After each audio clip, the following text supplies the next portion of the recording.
let's move to an issue which has been gaining prominence in the last 12 hours. It's about ECG and the privatization as intended. We know as part of our negotiations with the Millennium Challenge Compact, so to speak, we're supposed to appoint a concessionaire for ECG to have it run as a third party. But there are fears that could lead to some job losses. But now we're being told by the Millennium Development Authority that is not going to be the case, because ultimately ECG is not one of those that is understaffed, so to speak. Well, we're facing financial crisis now. We know we want to access this to improve the energy sector and all. Are the fears of people genuine as far as ECG is concerned, that we've been through this before? Third parties, they come to do the management, and sometimes the things just don't go right. Well, there are genuine fears, because of the precedents, you know. But I'm happy that the ECG and the questionnaire are saying that there are no fears. There are not going to be job cuts, and that essentially they are going to concentrate on the management and ensure that they create efficiency in the system.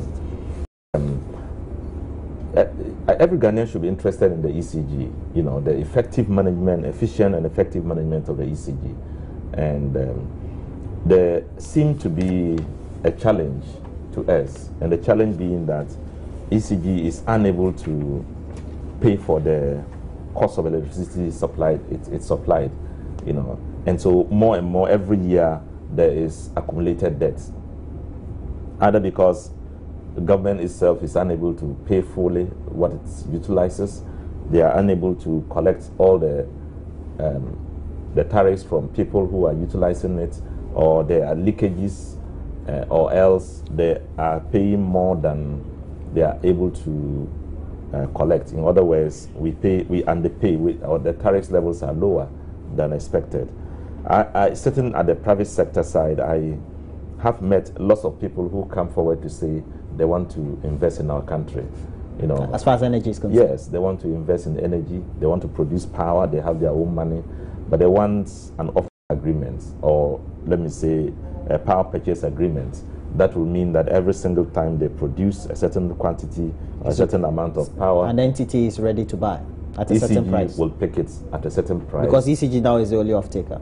Whether it is utilized or not, they would have to pay. Now, that's everywhere. That's what happens everywhere. ECG will sign, but they will be unable to collect enough tariffs to pay. In fact, the tariffs alone will be inadequate in paying for it. So government is always called upon to make up the balance. And where will the money be coming from? And that's the question. Should we take taxes and borrow money to pay for the balance of the payments that ECG has to make to independent power producers and also to the VRA? So in trying to get the ECG managed properly and be able to function efficiently and be able to produce enough resources to pay for the power we use, would need to inject lots of efficiency in it. And if it means that there is a third-party intervention that can create that financial scenario for us to be able to get the needed resources, why not? Let's go for it. Every Ghanaian should be interested in doing that. Yeah, I mean, we have to begin to shed the fear that the private sector is only in there to cheat or to exploit. Let us also look at the other side of it. What is it that the private sector is bringing that we don't have? Money, resources, efficiency, and drive, which normally you don't find in government setups or in public setups. So I think that we should be looking at it positively and see how we can benefit out of it. Well, before Mr. Seth Kwame Echampo comes in, though, I would want to pick a soundbite from Ura Kwekusafo, who is the CEO for the Millennium Development Authority, speaking on the subject that we're discussing currently. We are looking for somebody who will manage ECG, who will operate ECG, and who will carry out investments in ECG over the time frame. And so what the concessionaire is bringing is that he's bringing in capital. He's going to bring in arranged capital, much needed capital, to be able to improve the existing system that we are. ECG requires the replacement of obsolete equipment, so the concessionaire will bring in that capital. Secondly, the concessionaire will bring in people who have got the technical expertise to be able to run enterprises like ECG. I'm talking about distribution enterprises so they are bringing in technical expertise. They are also bringing in technology. We have to have technology that will address issues of commercial losses, the issue of theft in electricity and many other areas. The concessionaire will bring in that technology, and any other interventions and tried methods that they have tried in other areas which have worked. We are fortunate to have a situation where ECG is not overstaffed. What I'm saying, when you do a general review, unlike other organizations, when you are doing reforms, you know that they are already overstaffed. And so right from the very beginning, you know that you will have to lay off staff. In the case of ECG, fortunately for us, the organization is not overstaffed. And therefore, we do not foresee retrenchment. There may be people within ECG who on their own may decide that they don't want to work for the new concessionaire, and we will have to put in arrangements in place. But currently, we don't have a retrenchment program because CCG is not overstaffed. Well, the media boss, Ura Kwekusafo. And for somebody who has worked with the VRA before, he knows what he's talking about. But at the end of the day, we've been there before. All the niceties and the nice talks, the finesse that is attached to that very communication comes to naught when it comes to implementation and delivery. It's a mixed conversation. I have listened to him. I've been monitoring him since yesterday. Oh, great. You talk like this as a marketing person and as an investor, because you are coming into a market, and nobody will shy away from Ghana's energy sector. It's still a gray area. We haven't fully exploited our energy sector, and I'm not surprised he's talking the way he's talking. My only surprise is that my senior colleague here, a social democrat, is not speaking more like a center-right person like myself. Getting to appreciate that government has no business running the business of matters that private sector needs to do. I'm happy that gradually the energy sector is expanding. When this deregulation exercise commenced, people felt people were just trying to offer jobs for themselves. But truly, if we have to be as a middle-income country and run this country profitably, for everybody to live comfortably, you need a lot of private injection. Unfortunately, the approach is not the best for the government of the day. Every person sees them as a social person and as a social-minded entity trying to cede off government property to private enterprise is something that is not too, comfortable for them. But to a person like me, who is more business oriented, if that is what is going to offer us the best of service, because I don't think sleeping in darkness for 3 years is something that every Ghanaian wish. I don't think my colleague sleeps when he hears us talk about Dumzo No. So we need to find an answer.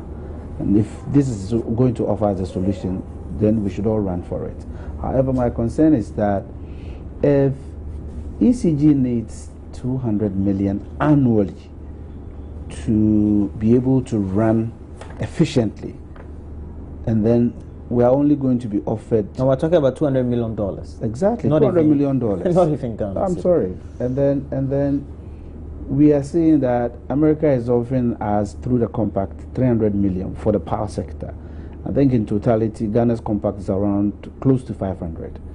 So if we are going to spend about 300 of it for ECG, and listen attentively to my analysis, if we say they require 200 annually, is 300 enough for us to cede off our stake as a shareholder? I don't know of the agreement. Agreement is not properly spelled out now. So once we get into the proper meet, we'll then see the commitment of government and then the controlling interest, because in the agreement you still would have to have a controlling interest. Beautifully captured by Ura when he says that ECG currently is not going to retrench anybody. That is also subjective. So that's why I said I've been monitoring with mixed feelings, sitting back and observing. Me, as a Ghanaian and as a government person, because I'm in government, I work in parliament, I want the best of systems for the country. Because if the country is enjoying, I'm enjoying as well. However, it is our approach that I'm very, very much cautious. And I'm cautioning government to go properly so that it will benefit us as a people in our agreements. Because if the people have a bigger and a stronger muscle in negotiation, they will negotiate to their advantage. And government must sit up. It is not, it is money. This is business. It is not just politics. Okay, so this is how it goes. I don't know whether I've gotten a clearer understanding from the layman's point of view. The point is, we're supposed to access this, but the condition precedent is you make sure that you have a concessionaire. So you seat, whether it's a third-party management structure or whatever it is you have, but you need to put that in place. Definitely, if it's a tender, I don't know how it will be. If it's internationally, you're going to have a reputable. At the end of the day, he says it's business. Yeah, they come in and also want to make their, they have their competing interests, so to speak. But at what point do we have to say that it's something that we have identified over the years, that we need to make sure we have the structure right as far as ECG is concerned, because it's belated with issues of not properly distributing power, not monitoring, not collecting the right revenues, and now we want to do it right. If we don't have, if we're not going to get the right monies, how do we make sure we don't do it halfway, and then the people leave? Then we're stuck with something that is incomplete. Well, that's the question borders on building trust and building capacity, so that when they leave, you would have gathered enough strength, enough capacity to be able to do what they did that has made them more successful than you were doing.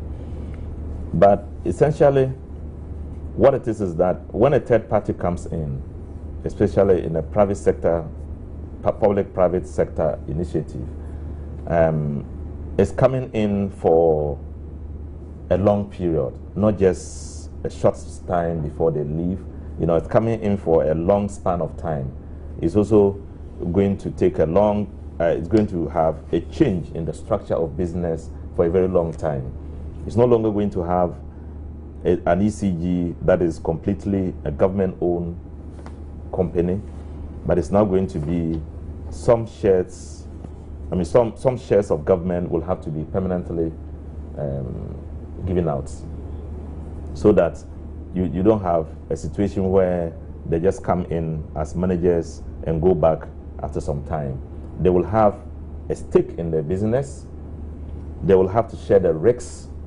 They will have to inject resources, not just once, but over a period of time. And well, I'm very happy. My good friend, by the way, he's a very good friend of mine, Seth, even though he hasn't come to campaign for me. He hasn't come to be, but you know, I like the analysis he made, you know, being the fact that it's not about, this whole thing is about business. It's not also about somebody standing outside and saying, do it and let's see. It's about an government made up of, you know, all the organs of government, and he belongs to one of the organs. And he has admitted that it is in his interest and the general interest of us all to see a successful process so that we all benefit out of it. You know, this trend of thought must be encouraged so that we don't see people at the fringes hoping that there will be a collapse of the center and then you start coming to build, which is going to be tedious and sometimes will result in multiple failures, not just for one generation, but for generation in a very long time. So generally, this whole idea is about injecting more resources into ECG, giving it more confidence, giving it a bigger leverage and power to be able to provide resources. I mean, it's electricity for everybody, so that we don't have the situation we have now. You know, some of the times people have a feeling that it's not just about our inability to produce. We produce enough. If you look at the installed capacity and how much we need, we have an installed capacity of nearly 3,000 megawatts. We require only less than 2,400 megawatts. And so what's the difference? How come we are unable to run this system? There are several reasons bothering it. One being the seasonal fluctuations of hydropower, distribution, because of the seasons and the lack of rainfall, which then cuts away a lot of the power. But supposing we have everything functioning and we still have problems with ECG, that means that there is something that is not necessarily in our ability to produce.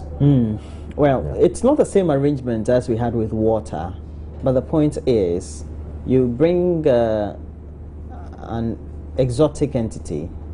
I mean, I'm just using the term loosely.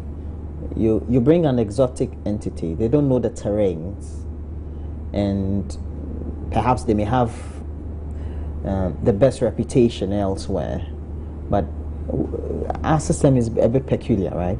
And so for all the things that we're talking about, pre-activity is all textbook stuff.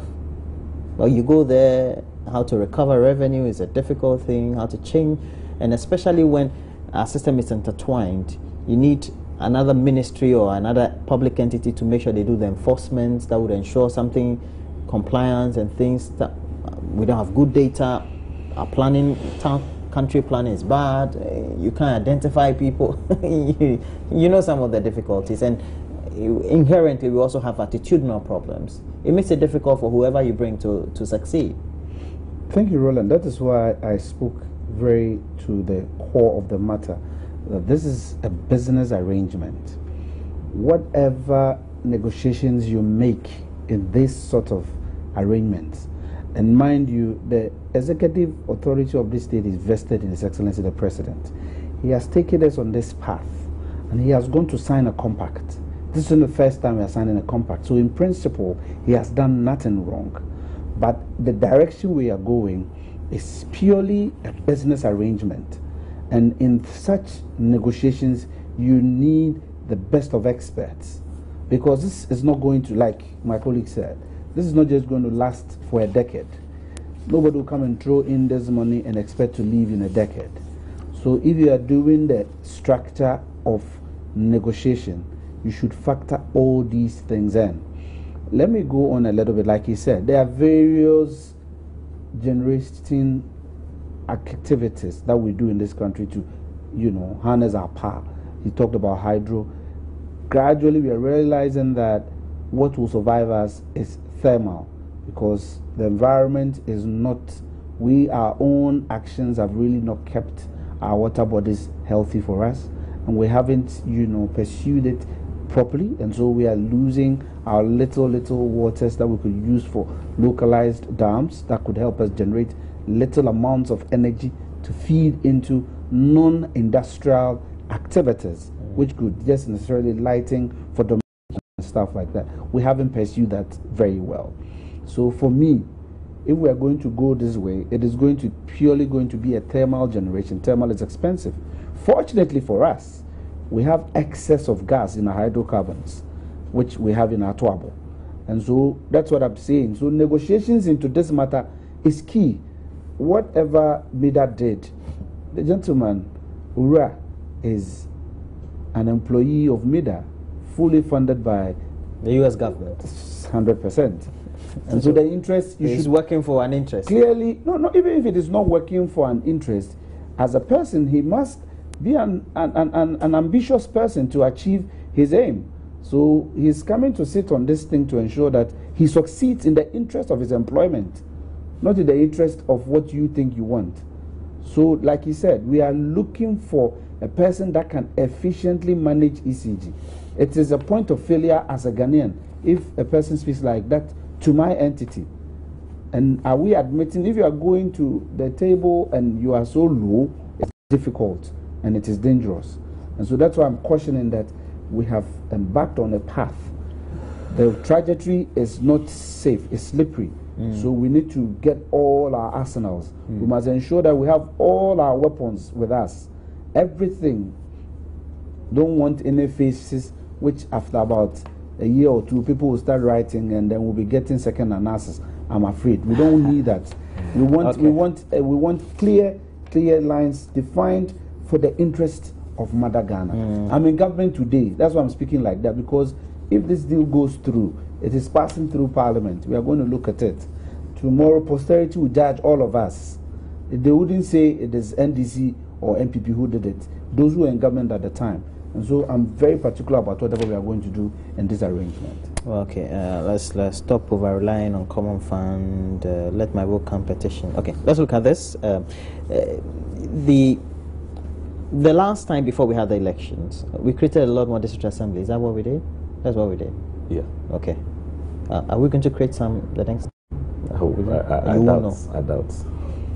You don't? It's informed by, according to the constitution, population, the growth of population, and the dynamics haven't changed. The dynamics have not changed. You haven't heard anything within the structures we've of not government? had a census yet, and we are even, many of us are beginning to question the constitution, the essence of it.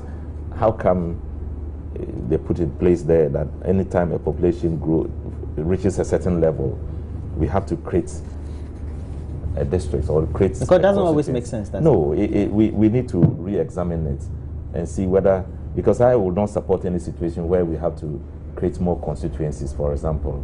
It's unnecessary, we shouldn't do it anymore.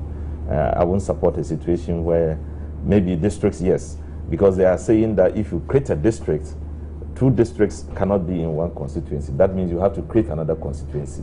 And all of these are theory. So we need to look at the way you talk and the way you are thinking. Does it run across the spectrum of the political elite and even your government? Oh no, this is my independent thinking. Because I was asking, I was wondering. We need to see how we can limit the number of constituencies we create and the period we create them. If it's so close, it won't help us.